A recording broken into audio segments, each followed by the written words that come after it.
Hello guys, आज हम देखेंगे आर डी शर्मा के बुक से एक्सरसाइज 4.2 का क्वेश्चन नंबर 1। यह क्लास 10 का सिलेबस है। एक क्वेश्चन बहुत ही सिंपल है, इसमें कुछ करना ही नहीं है, न सॉल्यूशन निकालना है। इसमें केवल और केवल निकालना है क्या, क्वाड्रेटिक इक्वेशन। ये आपसे पूछा हुआ है क्या, क्वाड्रेटिक इक्वेशन निकालिए जिससे कि टू फाइंड द इंटीजर, मतलब इंटीजर निकाला जा सके। मतलब ऐसा क्वाड्रेटिक इक्वेशन निकालिए जिससे कि हम इंटीजर फाइंड आउट कर सके। लेकिन इंटीजर फाइंड आउट नहीं करना है, केवल हमें क्या करना है, क्वाड्रेटिक इक्वेशन बनाना है। क्लियर है। तो हमसे कहा गया है the product of to consecutive positive integer is 306। तो कंसेक्यूटिव नंबर क्या होते हैं आपके, जैसे 1 के बाद क्या आएगा, 2 आएगा, ये आपके कंसेक्यूटिव नंबर है। क्लियर है। मतलब जस्ट नेक्स्ट वाला 1 2 3 4 5 6 7 सेम एज इट इज, ये आपके क्या है, कंसेक्यूटिव नंबर है। मतलब एक है, एक के बाद इस, ये 1 के बाद 2 कैसे आया, 1 में हमने 1 ऐड किया तो 2 आया। क्लियर है। 1 में हमने 1 ऐड किया तो 2 आया। 2 को 3 कैसे आया, 2 में हमने 1 ऐड किया तो 3 आया।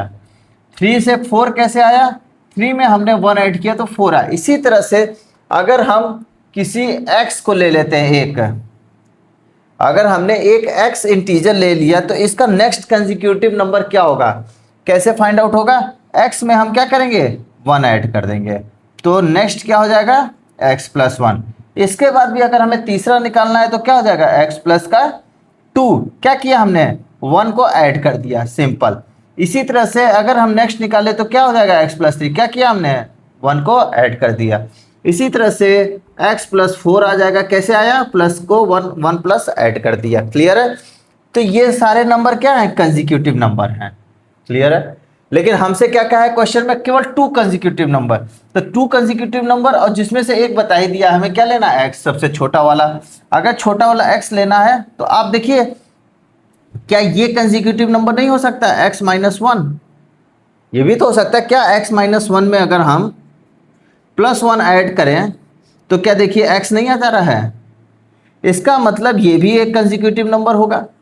यहाँ से x माइनस 2 करें, इसमें भी प्लस 1 ऐड करेंगे। अगर हम देखिए x माइनस 2 में प्लस 1 ऐड करें तो देखिए x माइनस 1 आ गया, तो ये भी कंसेक्यूटिव नंबर है। लेकिन हमसे कह रहा है क्या, x सबसे छोटा कंसेक्यूटिव नंबर है, तो हमें x लेना है। ये हमारा मैंडेटरी हो गया कि हमें x ही लेना है, और x क्या है, छोटा लेना है। अगर हमसे ये नहीं किया जाता, अगर बोला होता केवल कि x इज अ इंटीजर, ठीक है, तो हम x भी ले सकते थे, x माइनस 1 भी ले सकते थे। क्लियर हो रहा है। तो हम इस वाले केस में ये दोनों भी उठा सकते थे। लेकिन हमसे कहा है कि x छोटा है, जब x छोटा है तो नेक्स्ट क्या होगा, x प्लस 1 ही होगा। तो हमें 2 कंसेक्यूटिव इंटीजर नंबर x और x प्लस 1 ही लेना पड़ेगा। ये हमारे लिए क्या हो गया, मैंडेटरी हो गया है। इसके अलावा और कोई नहीं ले सकते हैं हम। समझ में आया। मतलब x का कंसेक्यूटिव नंबर x प्लस 1 भी होगा और x माइनस 1 भी होगा। लेकिन ये बोला है क्वेश्चन में कि x छोटा है, इसलिए हमें यही दोनों लेना पड़ेगा। क्लियर है। ये दोनों नहीं ले सकते। क्लियर हो गया कि हम ये दोनों क्यों नहीं ले सकते, ये समझ में आया आपको। तो हम क्या लिख रहे हैं कि लेट 2 कंसेक्यूटिव नंबर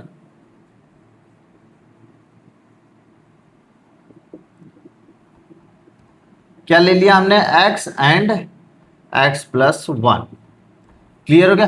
तो कह रहा है इनका product of 2 consecutive positive integer is 306।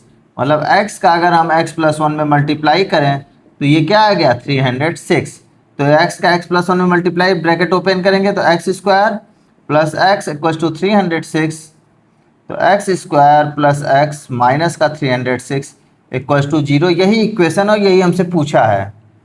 2 line का 3 लाइन का आंसर था ये। क्लियर है। हमसे पूछा ही क्या है, बस find the form the quadratic equation, मतलब क्वाड्रेटिक इक्वेशन बनाइए जिससे हम इंटीजर फाइंड आउट करें। मतलब इस इक्वेशन में से हम क्या करेंगे, इंटीजर फाइंड आउट कर सकते हैं। क्लियर है। आई होप आप लोग को बहुत अच्छे से समझ में आया होगा। Thank you guys.